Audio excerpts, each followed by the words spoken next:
entah malaikat yang naruh atau siapa, saya nggak tahu, kesenggol tangan bapak itu jatuh. Nah kan tumpah, terus diginiin lah sama bapak, dikasih ke saya. Tapi memang suasana di luar tuh agak aneh ya menurut kami. Setelah itu ada yang main seruling keliling bolak-balik kan. Nah terus telepon bunyi sekitar hampir jam 12.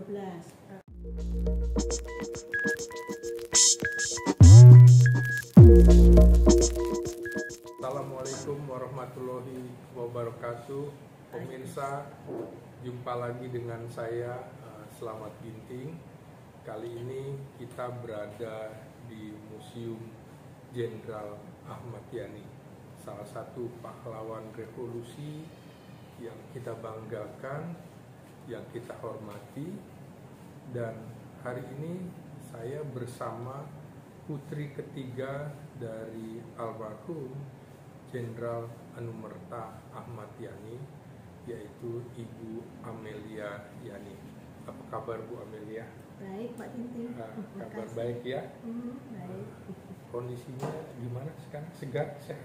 Alhamdulillah segar ya, minum vitamin Amin, amin, amin. C dan D. Ya, pemirsa, kita ketahui bersama di tempat ini, tepatnya di Jalan Lembang nomor D58. nomor D di 58 pada 1 Oktober 1965 sekitar pukul 4.30 waktu Indonesia Barat. Kita bangsa Indonesia yang mencintai sejarah, yang mencintai pahlawan bangsanya, kehilangan salah satu putra terbaik bangsa, pimpinan Angkatan Darat. Pada waktu itu jabatannya adalah Menteri Panglima Angkatan Darat, Letnan Jenderal Ahmad Yani. Nah, kita kali ini ingin mengungkap beberapa fakta sejarah dari sisi keluarga Pak Yani. Dalam hal ini akan diwakili oleh Ibu Amelia Yani seputar peristiwa sebelum terjadinya sejarah paling kelam, salah satu sejarah paling kelam dalam dinamika sejarah di Indonesia. Nah, karena itu pemirsa, kita ingin simak bersama, kita ingin mendengarkan bagaimana keluarga Jenderal Ahmad Yani mengalami sebuah pengalaman traumatis, dan juga ini menjadi pelajaran berharga bagi bangsa ini. Tidak akan pernah ada yang terlupakan ketika kita membicarakan sejarah. Kali ini saya ingin kita menyimak bersama bagaimana peristiwa sebelum 30 September 1965, mulai dari beberapa hari ke belakang, terutama apa yang dilakukan Jenderal Ahmad Yani terhadap keluarga yang dicintainya. Ibu Amelia sendiri menceritakan bahwa Pak Ahmad Yani itu begitu mencintai dan dekat dengan anak-anaknya. Hampir setiap hari jika beliau tidak melakukan kunjungan dinas ke luar Jakarta atau luar negeri, selalu menyempatkan diri untuk memandikan anak-anaknya, 8 anak-anaknya. Ini pengalaman yang barangkali kita orang tua harus belajar juga dari Pak Ahmad Yani. Bu Amel, barangkali ada pengalaman yang belum terungkap sebelum peristiwa 30 September ini, kondisi Pak Ahmad Yani di rumah, ada apa, ada sinyal, ada pesan atau apa, barangkali sebelum tanggal 30 September, mungkin tanggal 28, 29, 30, mungkin bisa Ibu cerita. Silakan. Jadi Pak Ginting, mungkin saya mulai dulu.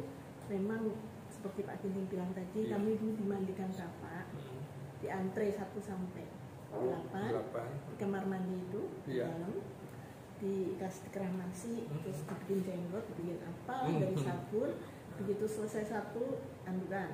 Selesai dua sampai yang terakhir. Tapi ketika sesuai urutan pertama, urutan pertama. Ya, yang paling kecil paling belakang. Ketika kakak saya yang dua sudah mulai menstruasi, artinya sudah dewasa, itu hilang terus sampai akhirnya terakhir tinggal adik saya nomor 7 dan 8, Mas Untung sama Edi yang mandiin bapak. Jadi memang itu sudah rutin begitu. Kemudian bapak itu kalau ada tamu, apa monsinyur atau dari atau Pak Kiai atau siapapun, kita pasti dibariskan. Biasanya di situ dibariskan. Ada yang diperkenalkan bapak satu persatu. Beliau tuh bangga punya anak banyak.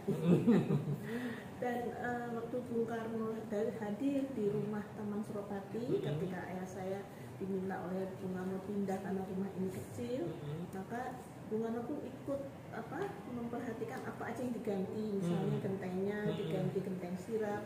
Lalu pada saat selamatan Bung Karno datang dan kita dibariskan juga. Pertama kali saya melihat Bung Karno dan terakhir salaman satu-satu, dan Bung Karno datang dengan istri yang masih baru, yang masih grace, Bu Haryati. Itu kira-kira tahun 64 apa 63 ya? Iya, sekitar 63 64 itu ya. 63 lah. Akhir gitu ya. Ya. Sepertinya itu 63 akhir. Dan kemudian setelah di rumah Taman Suropati itu ya. Nomor 10. Di belakang kan rumah gubernur DKI, di samping Kedutaan Besar Amerika. Dan itu Bung Karno ada bandnya sendiri dari Cakrawirawa yang main namanya ABS, asal Bapak Senang. Jadi suaranya berdebar-gedebur, yang penting Bung Karno tangannya begini, kakinya goyang-goyang gitu kan. Dan kami tentu langsung sudah nggak ketemu lagi, sudah belajar gitu. Nah, ketika rumah itu banyak yang mengganggu, rumah yang tidak nyata, kemudian ibu balik sini sama bapak, dan Lembang, satu persatu kami balik juga. Nah, jadi ini rumah ditempati selama 10 tahun ya? Sejak tahun 5556 lah. Sejak 5556 sampai 65 itu ya? Iya, sampai 65. Artinya Pak Yani pindah ke sini ketika kemudian sekolah sasquatch di Amerika ya? Ya, pulang dari Amerika itu, kemudian Amerika dan Inggris, kemudian bapak ngajak kami jalan-jalan sampai ke Bali. Kan ibu saya dari Bali ya, jadi ke Bali, terus Jawa Timur, Jawa Tengah, Mbah Kakung, Mbah Putri di Rendeng Purworejo, Mbah Magelang di Magelang gitu ya. Seneng lah pokoknya. Setelah itu tahu-tahu kami sudah ngepak itu baju terus pindah ke Jakarta. Bapak saya di NDAD, Markas Besar Angkatan Darat. Iya. Pindah ke Jakarta untuk menunaikan pendidikan sasquatch di Amerika dan lanjut ke Inggris ya? Itu sepulangnya. Sepulangnya ya? Di Tegal itu, waktu di Tegal Bapak pergi ke Amerika. Jadi satu-satunya yang pergi ke Amerika di seluruh kota itu cuma Bapak gitu. Iya. Jadi ibu ditinggal sendiri sama anak-anak 1,5 tahun ya. Sampai ketika bapak saya pulang, adik saya lupa kalau itu bapak saya kan. Panggilnya Om. Om ya. Omnya putih. Omnya putih. Oke. Jadi rumah kenangan ini 10 tahun ya. Sampai akhirnya juga diminta pindah oleh Bung Karno ya ke rumah Taman Suropati. Tapi hanya ditempati 1 tahun, kemudian kembali lagi ke rumah ini ya. Dan sampai kejadiannya di rumah ini. Ya, padahal rumah ini sebenarnya rumah untuk jabatan perwira menengah ya, bukan perwira tinggi. Dulu kan kompleks ini dibangun untuk para, dulu semua tinggal di Hotel The Sun atau The Sun. Ada semua yang tinggal di hotel itu pindah kemari. Iya. Dan Bapak milih yang ini, yang ujung ya. Baik, Bu Amel, bisa diceritakan lagi momen-momen sebelum 30 September 1965, nanti kita setback lagi ke depan, ke belakang gitu. Barangkali ada pesan atau apa kemudian istilahnya, mungkin ada rasa-rasa yang sebagai pesan akhir yang mungkin tidak disadari keluarga waktu itu. Iya. Jadi anak-anak kan nggak ngerti politik jelas ya. Jadi apa yang terjadi terhadap orang tua saya, bapak saya itu kami nggak tahu. Tapi memang 2 minggu lah sebelum bapak gugur itu agak lain. Diem, pakai masih pakai ya? Iya, kira-kira itu di belakang ngeliatin kita mau sekolah, pamitan sama Bapak pakai sarung masih waktu itu, cuma ngeliatin aja. Kita nggak tahu apa yang ada dalam pikirannya dulu ya. Nah, biasanya itu saya sama adik-adik saya yang perempuan 3 itu kita selalu nunggu Bapak di depan situ. Ada baris kehormatan, Bapak pulang, kedengar suaranya prit tuh, oh itu Bapak. Kita masih ke depan dan pertanyaan dan jawaban selalu sama. Pertanyaannya Bapak, Ibu Nandi, itu bahasa Jawa ya, Ibu Nandi, Ibu di mana? Jawaban kami, Ibu di dapur lagi masak. Itu aja.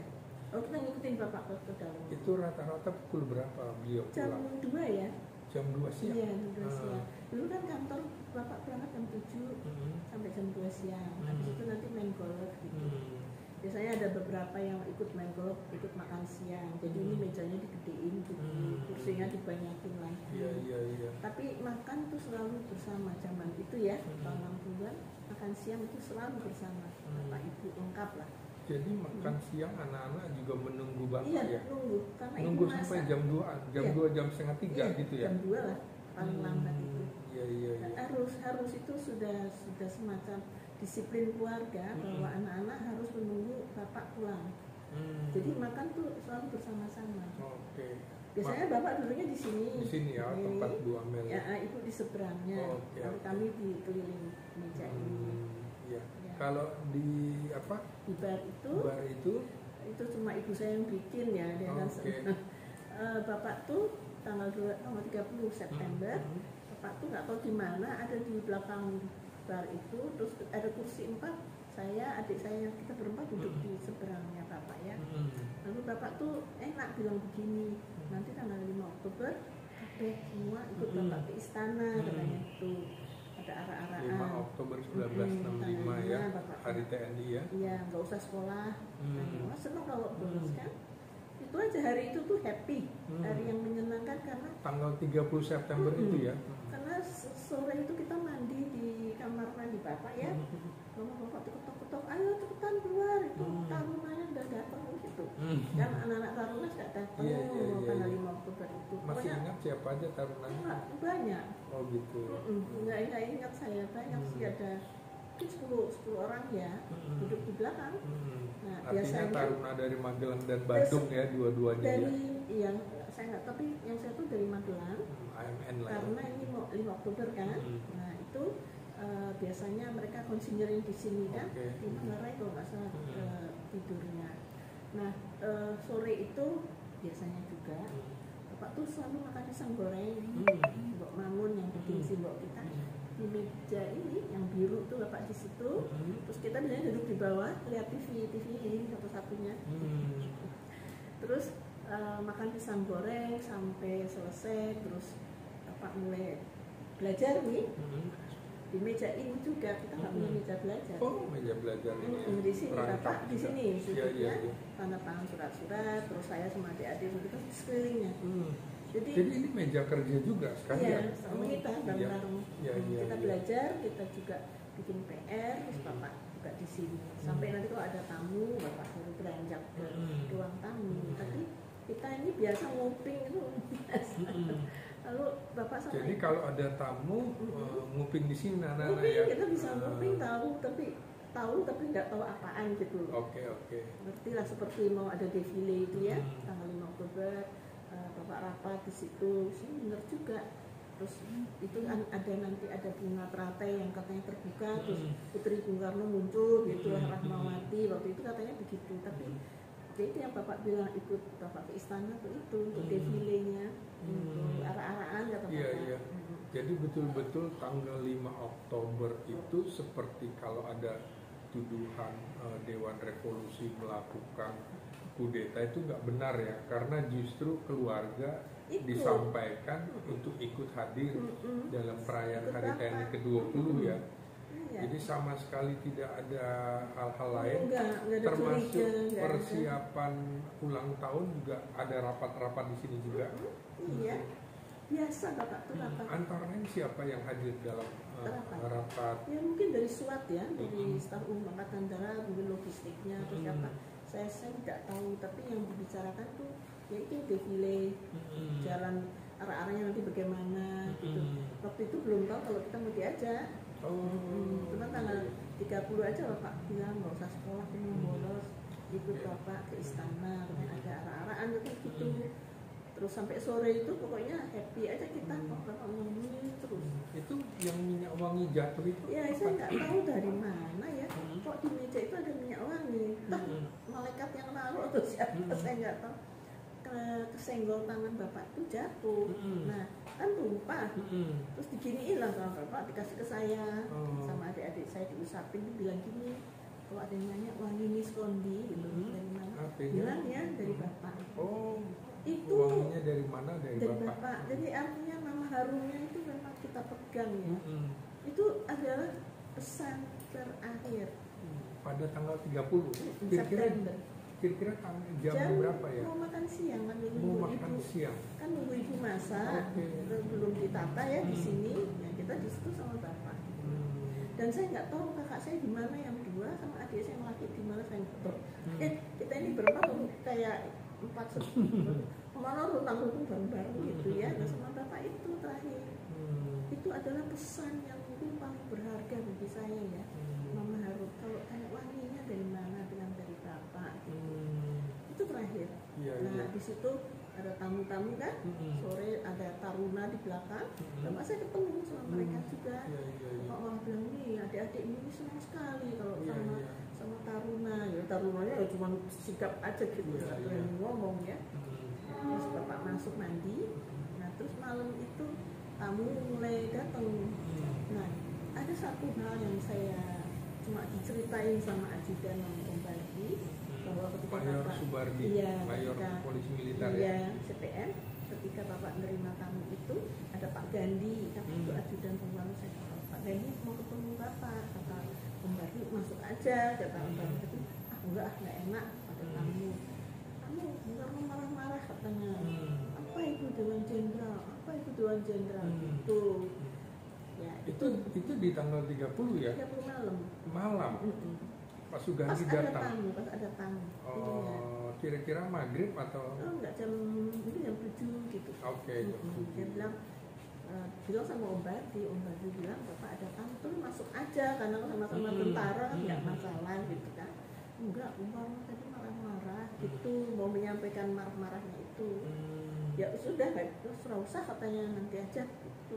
Dia pulang. Setelah Brigjen Sugandi datang lagi juga Panglima Kodam Brawijaya. Panglimanya sudah masuk, sudah datang. Panglima udah datang duluan ya. Jadi Bapak lagi bicara laporan mereka.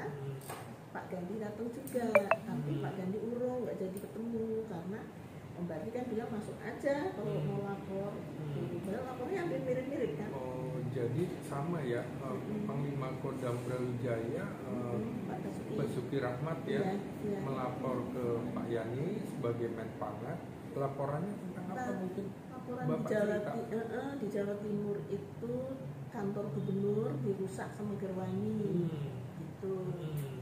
Lalu Bapak bikin pelek terus dikasihin Om Bardi suruh kirim ke Jawa Timur. Saya nggak tahu, tapi mungkin ucapan terima kasih bahwa bisa kendalikan gitu. Nah Bapak mau lapor paginya memang katanya ya itu semua. Jadi Pangdam Brawijaya Basuki Rahmat itu meninggalkan rumah ini sekitar pukul sudah malam ya. Ibu saya sudah pergi kok. Kan ibu sekitar jam 9 ya kalau nggak salah itu pamitan karena Bapak ada tamu. Terus ibu bilang ibu ke Taman Suropati ke rumah itu karena 1 Oktober itu ulang tahunnya. Ulang tahun ibu saya. 1 Oktober ulang tahun ibu. Yang keberapa? Ya ibu lahir 1924 ya. Itu 65, jadi berapa tahun? Ya 41 ya. 38? Iya. 38? Iya sekitar itu ya. 24. Iya 41 ya. Masa udah 41? Oh iya benar, Bapak saya 43 Iya, beda 2 tahun. Iya, 41 tahun. Oh jadi mau ulang tahun, persiapan juga ya. Mau nyepi. Ibu saya itu kan Islamnya Islam Bali ya, Islam Hindu. Campuran sana. Jadi kalau malam Jumat tuh ada pisang raja, ada serutu, kopi buat yang jaga gitu. Iya. Oke, jadi ada momentum ketika ibu berangkat ke Taman Suropati, rumah Taman Suropati, kemudian Brigjen Basuki Rahmat datang ke sini ya. Iya. Berarti sekitar 3 jam ya. Agak lama karena lama itu ya. membicarakan sesuatu yang mungkin sangat Yang sensitif, sangat penting ya. sangat penting. Jadi Bapak tidur setelah pukul 10-an itu ya? Iya. Bapak tidur. Anak-anak sudah tidur semua ya? Belum, kami masih di belakang. Masih main, masih dengerin musik, nyiapin buku-buku buat sekolah besok. Semua lagi persiapan. Dan kakak saya nomor 1 yang Mbak Ruli itu kan resimen Mahajaya, belum pulang dari Bandung. Jadi sambil nunggu kakak saya.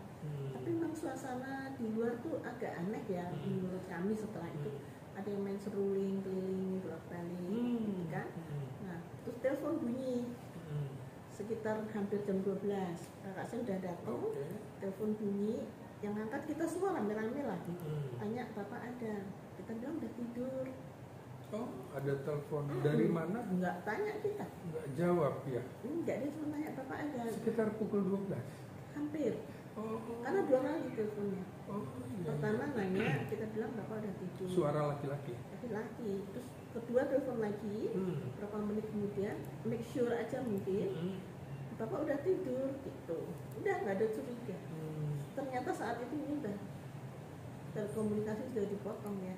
Atau iya. Setelah itu nggak bisa lagi ya? Nggak ada. Kan diambil alih mereka semua. Nah jadi kejadian pagi itu jam 4, mungkin jam 4 mereka udah datang atau 4 lewat. Itu karena pintu belakang nggak dikunci, kalau ibu nggak ada, jadi kalau ibu pulang kan tinggal masuk. Mereka itu turun di pinggir jalan sana. Banyak sih suara mobilnya kan kayak bus, kayak truk gitu.